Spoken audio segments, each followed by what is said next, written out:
Elrouss, an architect, activist, and a lecturer at the American University of Beirut. I'm a founder of Anastasia Elrouss Architects, an architectural office working on putting the human layer at the center of creating architectural experience, and the founder of Warch NGO, a platform that works on an inclusive workplace in the construction field. Since a very young age, I dreamt of leaving a trace in the city. And I lived in Tripoli, north of Lebanon, and I used to roam around in old neighborhoods. And this is where I decided that I want to live with people, how they conceive their spaces, and basically design for them. So I went to AUB and studied architecture. And once I graduated in 2005, I was longing to start basically building and experiencing the profession. So I joined Samir Khairallah and Partners in Lebanon, and 2 years later, I was at Jean Nouvel in Paris for a year, and then I founded YTAA in 2008. And at a very young age, I had to manage a team, an international project, a 60-hectare quartier in Bordeaux, 17,000 square meter social housing in Nantes, and a museum in Bucharest, while following ongoing projects in Lebanon. And this is where I started dreaming about finding my own office and basically communicating my architectural idea, which happened in 2017.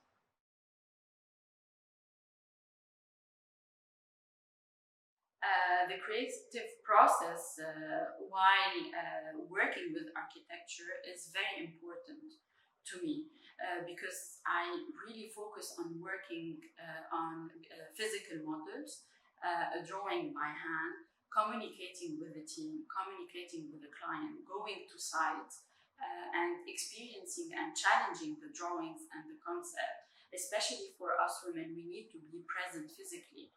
And to basically to alter and make the spaces more present and to create a tension between the built spaces and the experience spaces. And basically at the office we challenge the traditional systems of constructions. We challenge the materials. So for example, an air conditioning system is transferred to be vertical. Cantilever is 27 by 17 with all the items embedded in it.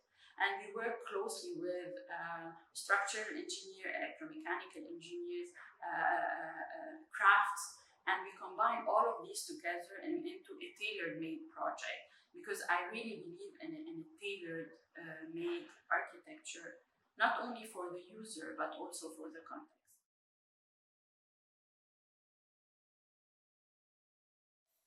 One of my favorite projects is my first project, because during the first meeting with the client, I have proposed a huge cantilever.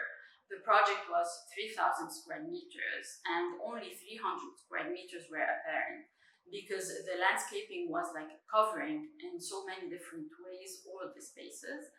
And the client told me, if you are that unreasonable, I'm willing to take the risk and construct the project with you. And now the project is in its last phases of concrete construction, and I'm really happy with this project.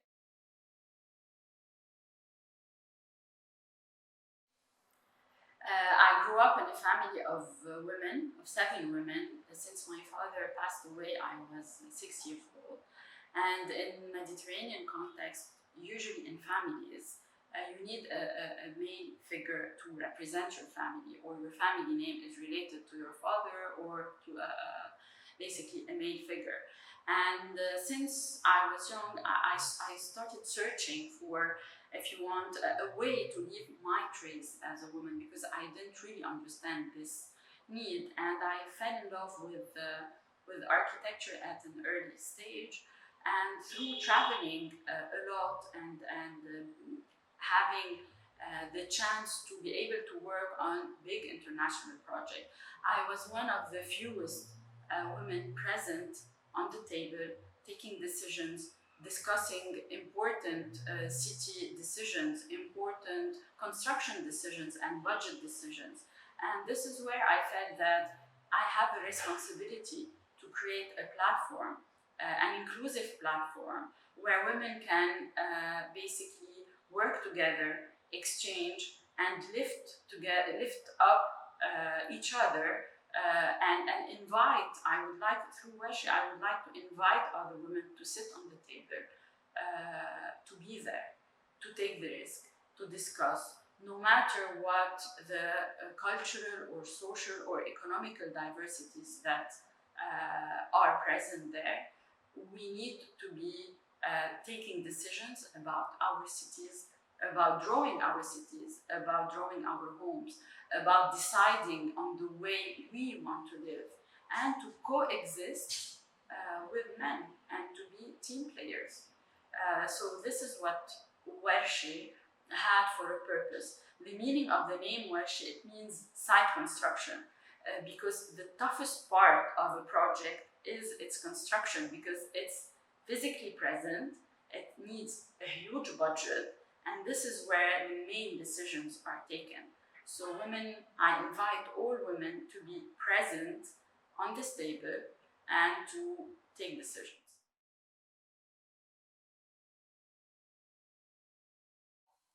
I would follow the same path. I would study architecture all over again the same way. I would do the 10,000 overnights, because I think that part of this career is a passion, is a responsibility, is a thrill, and it is a social responsibility. And I think that architects can make a change and can make a positive change in our communities and in our way of living. So absolutely, I invite everyone to study architecture. It's tough. It takes time, it takes effort and energy, and it takes a long time to be really confident not to do any compromise. But I think that it's worth it. During the 3 years of Warch, the evolution was tremendous and exponential, because we created a large network. Since during the travels, I tried to keep the relationship with the people I worked with. So women started to realize that they need to basically lift each other up and support each other. I started teaching at the American University of Beirut, because I think that working with students will help them notice that coexistence and the teamwork between women and men is important, and highlighting the importance of respect, and inviting students to sit at the table and to discuss and to basically defend their ideas. And during these 3 years, we have experimented with the do-it-yourself techniques, where women started to do crafts, so wood crafts and painting crafts. And these crafts allow them to be independent economically, which is very important, because in order to take a decision, we need to start having a bit of independency.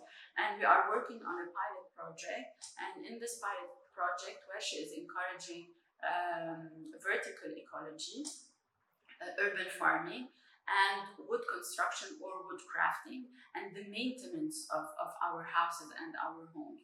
So these crafting techniques are very important, and they can be taught in a community. So a woman in a household can teach basically her friend, and the friend can teach like a neighbor, and then the neighbor can teach another neighbor. So it's like creating a community where women can start helping each other, lifting each other, and being independent culturally, economically, and having a sort of a confidence that they can make a change, even a small change in their house.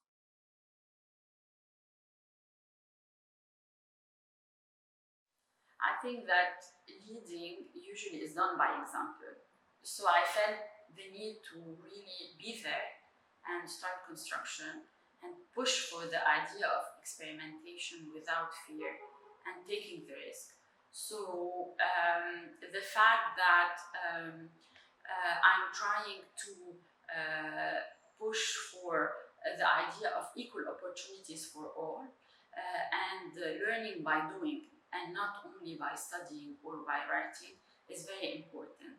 This is why the fact that we basically create a platform where we construct things, we leave a trace, we plant a tree, we teach women on doing things that are apparent to them so that they feel the subject of this workshop, and not only talking about an inclusive workplace, but creating an item or changing a space or reconsidering or re-questioning construction techniques that can create job opportunities. And I think this is very important, and I think that this is part of how I approach creating an inclusive workplace at the office and at the NGO. So the team is mainly women. They are present on site, like always. They are present at the table. They make decisions. We have like group discussions, and with the crafters, I call them the dream crafters, because for me, like, women are dream crafters. They have a lot of attention to details. When they like put the first door or the first window or the first wooden facade, they are so proud because they see the product, they see what they did, and they are so proud. And I think this is like the accomplishment that I dream of, and I hope that it will grow even into constructing towers, maintaining our neighborhoods as well.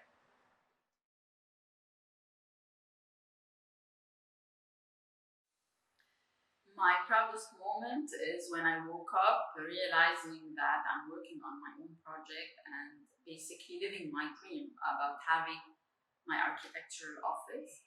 And we have a ritual at the office that push us to work more into winning awards and competitions. So whenever we win a project or a competition, or we do a lecture, or we are published, we buy a plant or a tree and we grow it at the office so we can see it growing with us, in order to remember that this project was a very proud moment for us. Because I think that we need to really always remember that we are achieving, and that we are in a continuous evolution and change, and we are part of the evolution of this work.